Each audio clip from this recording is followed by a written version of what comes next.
Well, it's that time again. Welcome to another episode of Rimshots with Sean right here in the Rock Rage Radio Network. This gentleman needs zero introduction, but we're going to do it anyway. The one, the only, Mr. Phil Soussan. How are you, sir? I'm very well, thank you very much, Sean. It's lovely to be here with you. Um, so I did a little digging on you because I know some people in your circle, and I dropped your name, and they all said the same thing. There's about three or four of them. They said very professional, great guy to play with, great guy to be around. Always shows up on time, always does the work, always prepared. When you hear that, is that kind of what? Obviously, music to your ears, but is that kind of what you're going for as a professional? Yeah, it is. It's the only. It's for me. It's the only way to be. We're in a business. I think where we're not really in this business to make money. I mean, if you get into this business to make money, it's foolish because there are much better ways of making money, and so we get into this business because of the passion of what we have. And I can't speak for everybody, but for myself, I was I was pre-med before I sort of, I Well, was always doing that, but at the same time as playing music since I was a kid, since I was 2, 3 years old, I was playing music. And when I finally made that decision to go into one thing versus another, there was a lot of responsibility on that, and there was no option to fail.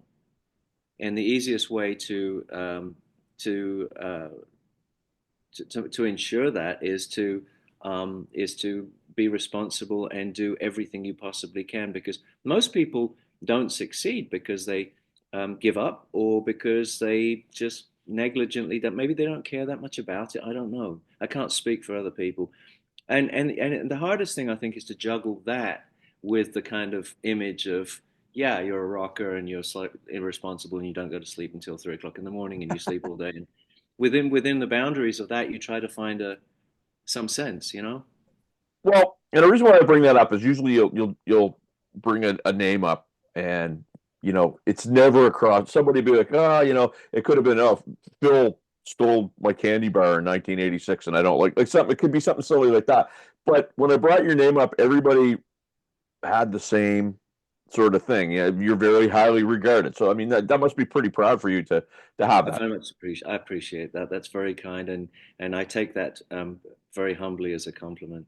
Well, and I will say I said this a lot because Ultimate Sin was one of my all-time favorite records, and we don't want to get, I guess, too deep into that. We want to focus on what you're doing now, but um, you know, you were just one of those guys for me back in the day. It was just, Phil just seems a little different. He just seems like he's, not one of the raucous partying guys. So you just kind of, to me, you just had this pro aura about you the whole time. So, and it's cool when you meet one of your heroes, and they're good people too. So thank you. Thank you. I did go to a lot of parties, by the way. Well, we're not going to we're not going to totally position squeaky clean it. You have another thing. I looked this up, and maybe you can tell me how accurate it is, but it said pretty much every act that you've had something to do with, you've had writing credits with. Is that Yeah. accurate? Yes.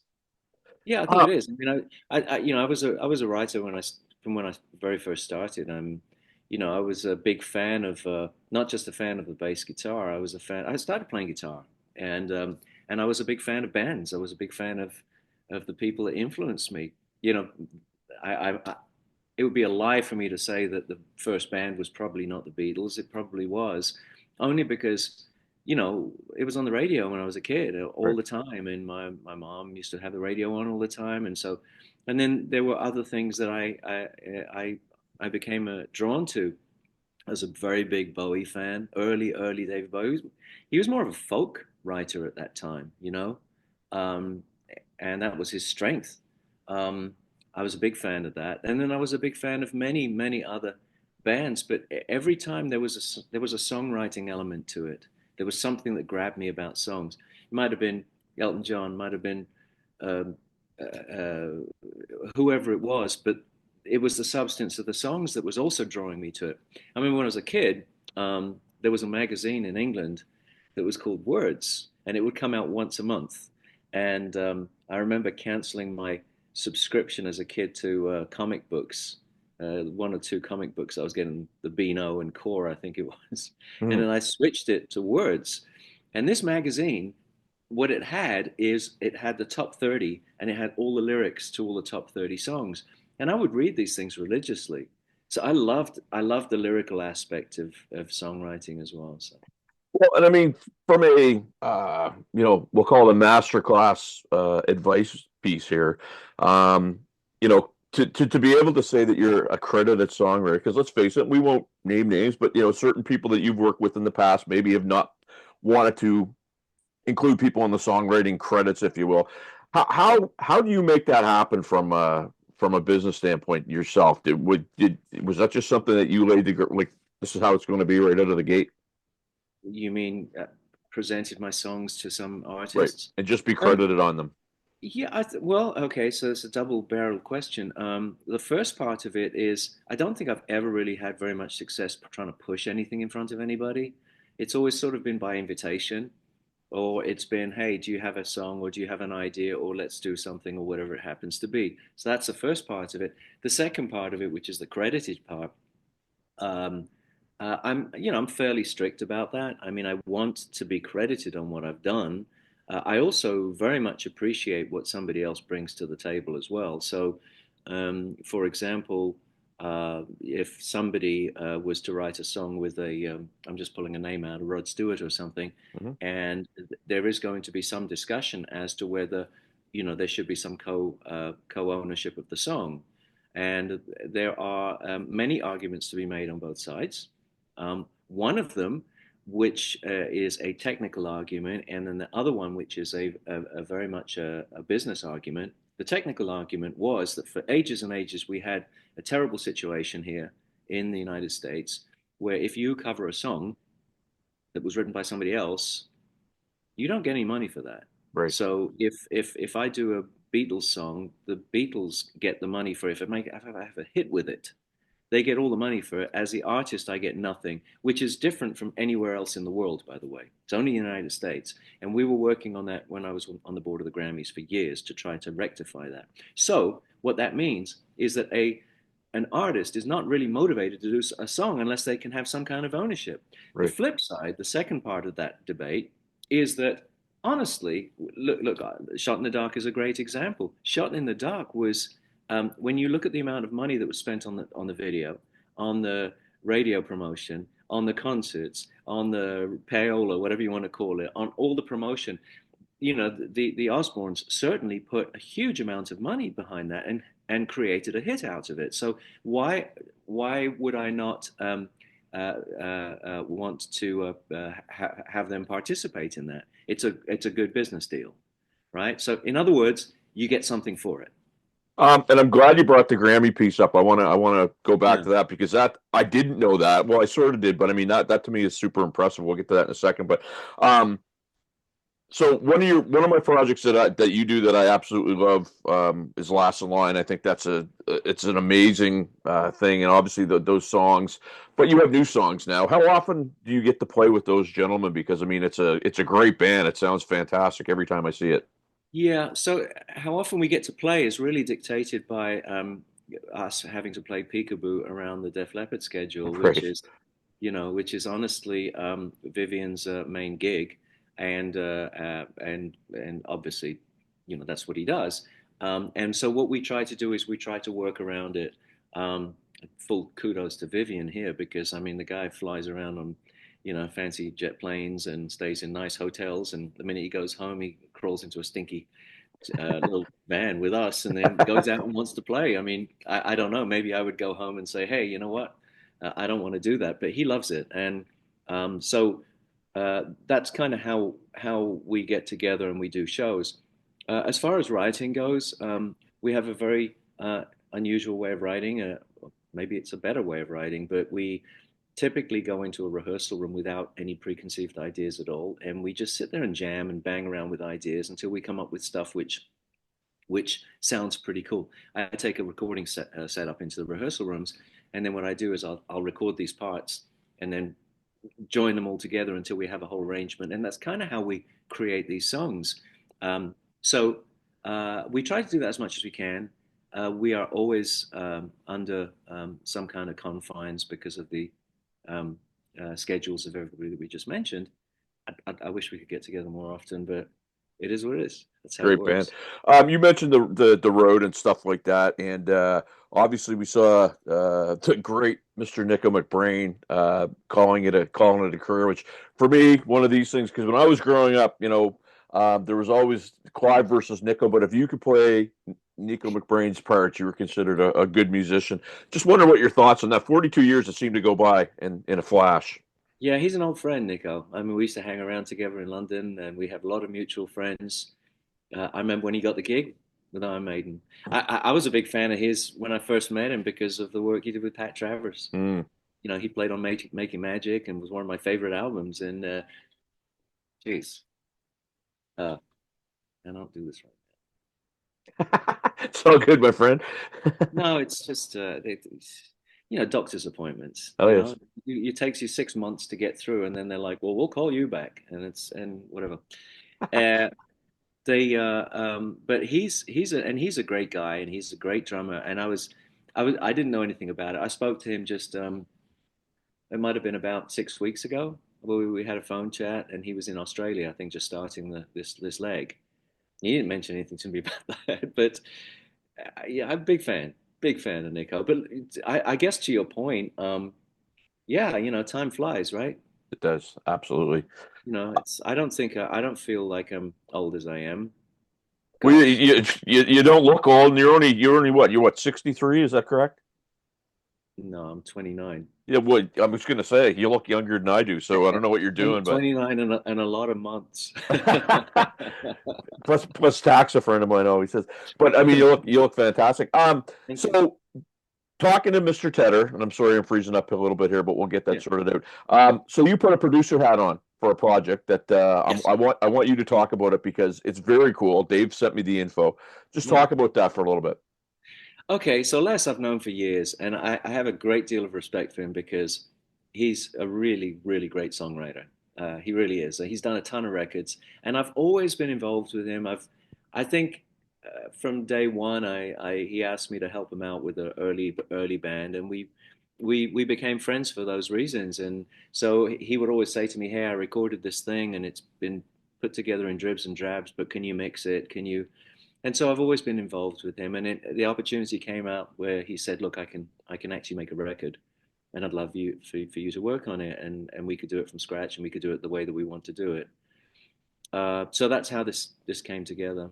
There's some firepower in that outfit. I mean, it amazes me because I always talk about networking, and every time I get to somebody that's at your stage of life in terms of music, not gonna lie and say I'm not a little jealous about who's on the Rolodex and who you get to work with, but the firepower in that outfit is absolutely incredible. Yep, absolutely. And I can't say enough good things about him. He's absolutely dedicated. And again, it goes to there's this thing which is there's great music, and then there's great music that has a really cool vibe, Great. and that has something that you can't put into words, or it's just a feeling, And for me, that's the best of both worlds. And so, I jumped on this and said, "Yeah, let's do this." And he knew exactly who he wanted to play drums on it. He knew who he wanted to play guitars. I think he wanted to include all the people who have he's been able to work with in the past, and so we managed to do something like that. We managed to put it together. It was really a lot of fun to do. Um, we did it we recorded the basic tracks here. We decided to do it in Vegas. So we did the basic tracks here at Danny Coker's studio. Danny from Counting Cars. He has a studio called Desert Moon. And so we went in there. We cut the basics in there. We came back to my studio, which is at my house here, and we did it overdub. So it was a very intimate setting. It was fun. It wasn't like we were working. It's like we're having a great time banging stuff down, which is kind of how it should be. Remember the days when you used to go into a studio at $2,000 an hour, and it was like, we got to get this done. We got to get this Right. done. Yes, absolutely. And of course, we're talking about Prophets of Addiction. And Yeah.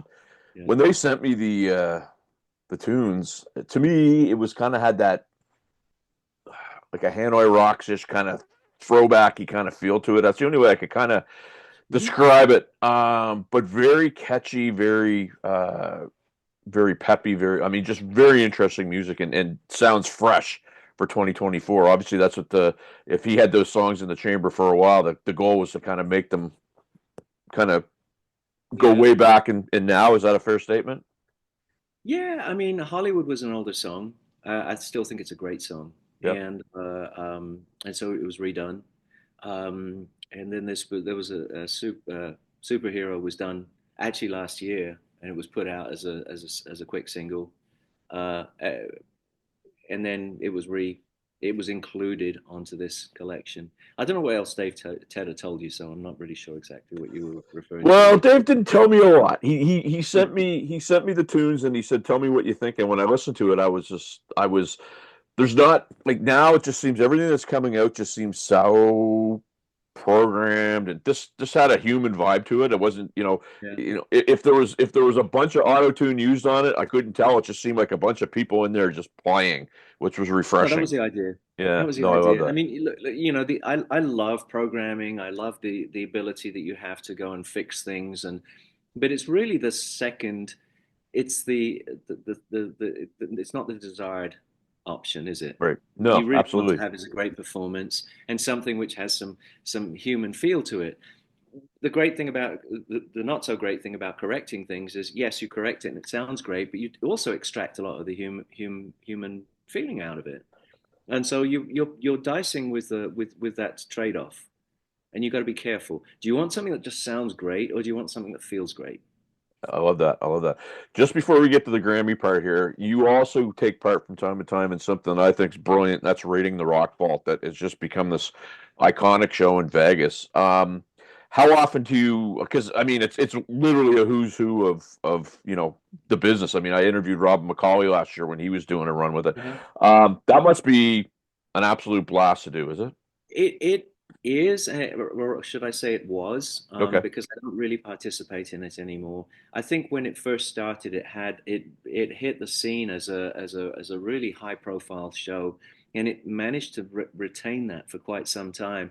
And again, maybe just typical of these kind of shows, it sort of ended up dwindling a little bit. Mhm. I was very thrilled to be working on there with some of the people who I'm sure you know, and you may have mentioned certainly Robin and Jay Shellen playing drums and Mm. Blas Elias would play drums sometimes. And great guitar players. Tracy Guns played guitar and Doug Aldridge. And we had some Howard Leese, great people.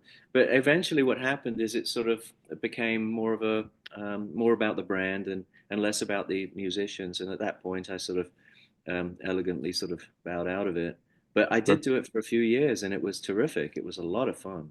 Great audiences, and Mr. McCauley, so I played a wedding last summer in Ireland. yeah. So I'm in Halifax, Nova Scotia, right? So you got to go Halifax to Toronto, so you got to go west and then all the way east. Anyway, Robin told me a bunch of good pubs that were over there, and he was right on because it was a lot of fun.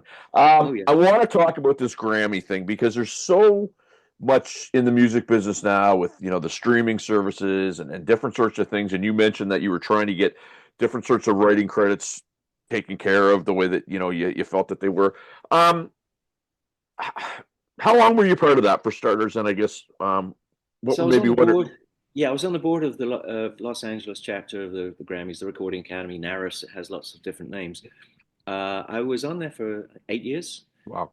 as a governor. The final 2 years, I served as vice president. But prior to that, I became chair of the advocacy committee. Um, there's about five things that the Grammys do, or maybe four.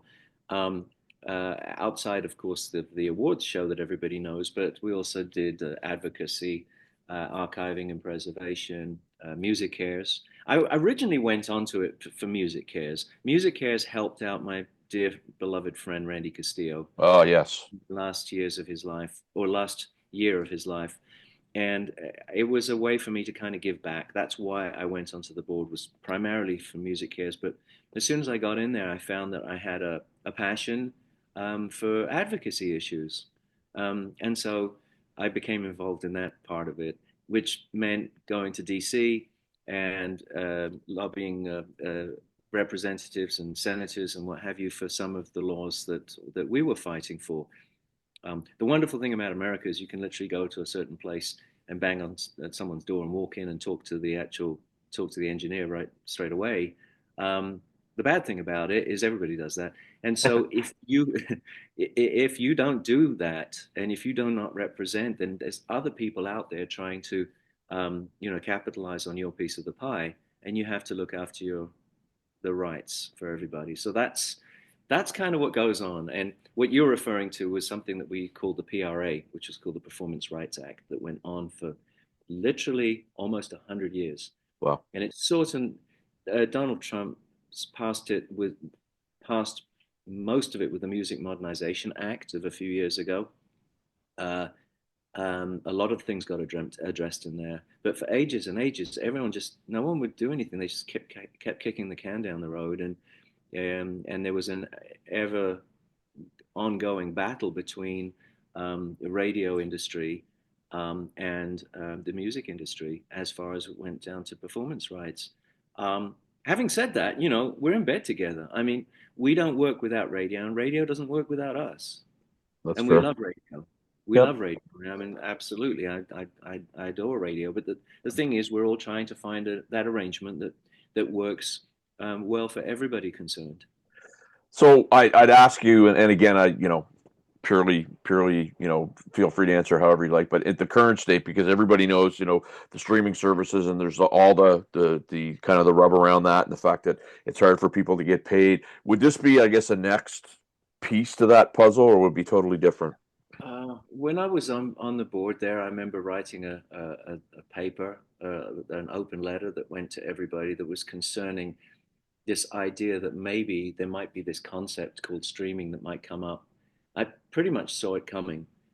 Slight few different variations in it.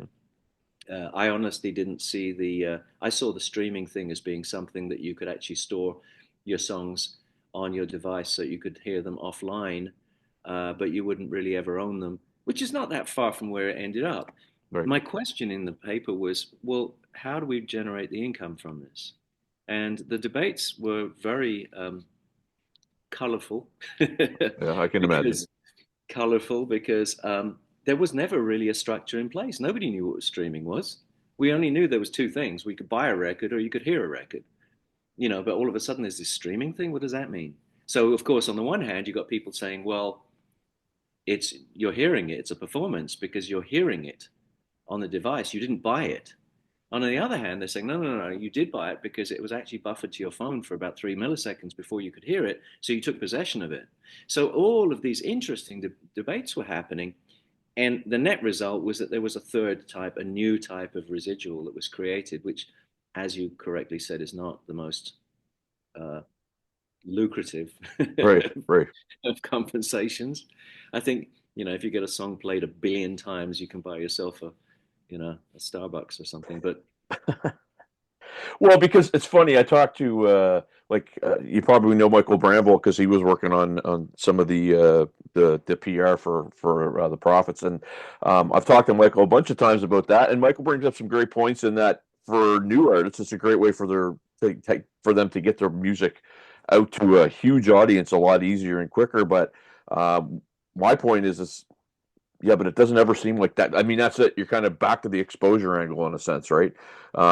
We can't pay you, but come out for the exposure. I guess that's kind of how I see it in a sense. well, radio used that, the NAB, National Association of Broadcasters, who were the people we were fighting all the time. They would use that argument all the time. They'd say, "Well, look, we give you promotion. Why should we pay for that?" Right, And the flip answer was like, "Fine, don't give us any promotion. Don't play our songs. You just run ads 24/7 and see how much audience you have." right. And so, there's this idea that they're providing promotions. So, as it pertains to what you just said, in streaming, yes, you can put your stuff out there. Yes, you can get it out there. But how the hell do you draw people to it? I mean, Right. there's so much crap out there. There's still quality stuff, but you have to sift through a lot more to get to it. So it's not just an easy thing to throw it out there. The other side of that debate is that I think that the structure for monetizing music has changed.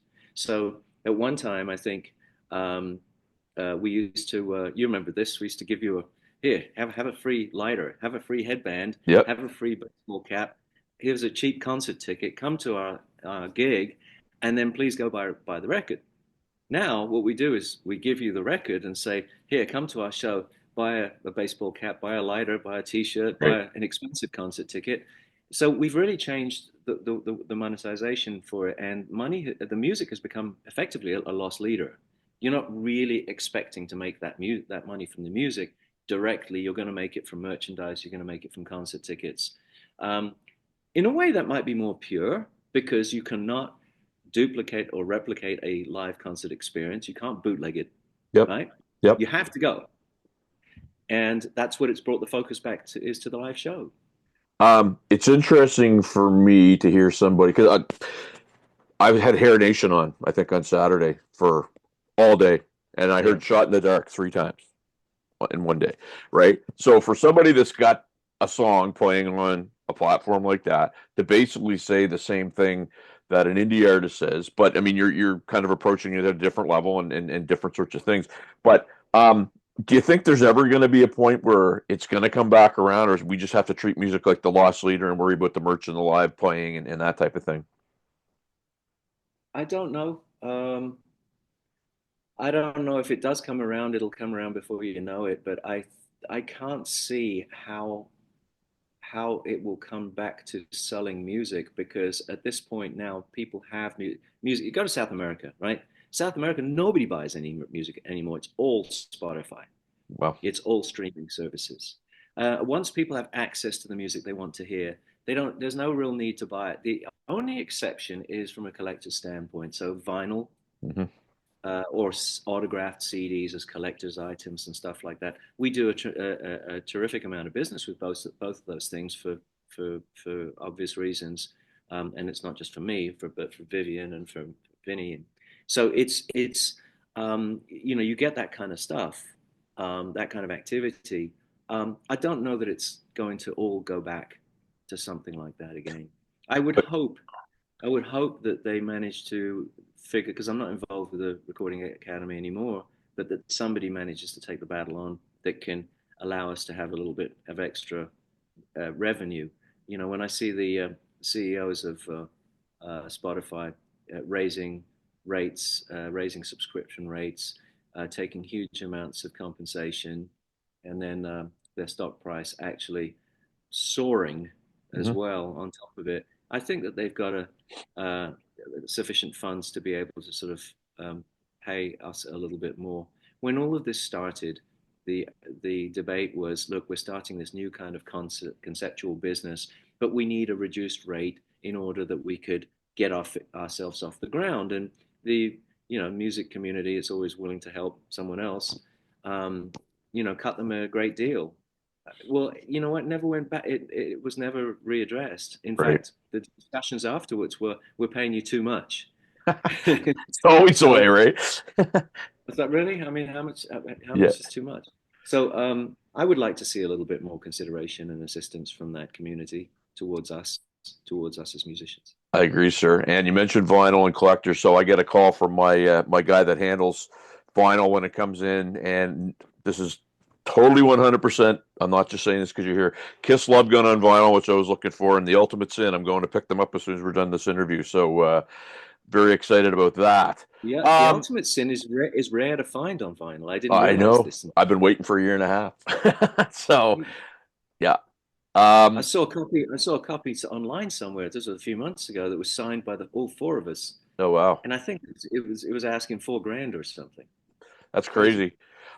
Well, and it's funny, how I mean that I have a very small vinyl, collection right now, but I've got a friend that's got 4 or 5 thousand records. It's amazing. Last question, sir, because I know you're busy. Where do my viewers and listeners find out more about what you're up to and how they can check in on you? Yeah, my Instagram is is where I would send people. It's at Phil Soussan. I have a website which is philsoussan.com, but as you know, most people don't go to websites anymore. But Absolutely. stuff sort of posts there. These days I think the my good friend Sebastian Bach had a great analogy for this. He said back in the day we used to buy magazines and you'd have to wait a month for it to come out. Yeah. We still have magazines. It's just updated every hour, and it's in the form of social media. So the Instagram thing is always a good place to start, and it's probably the best place to go. Of course, Last in Line. Please, we have a great Facebook page with Last in Line that tells you everything we're doing. Um, that's the most current thing. But all my side projects, all the things that I do, cool albums I play on, and that it always gets posted on Instagram. So Mr. Soussan, I want to very much thank you for doing this. It was a pleasure, and I always say when you meet somebody that you grew up listening to and they're a good person, that's just an added bonus. So thank you so much. thank you. And just in closing, by the way, I had two solo records which were out a little while ago. I am working on another solo record, so Oh, hopefully there we that's go. going to come up fairly soon. We will But keep thank an you eye very on much. that. Thanks. Thank you, Yeah. sir. You enjoy the rest of your day. We're back on Rock Rage Radio after this.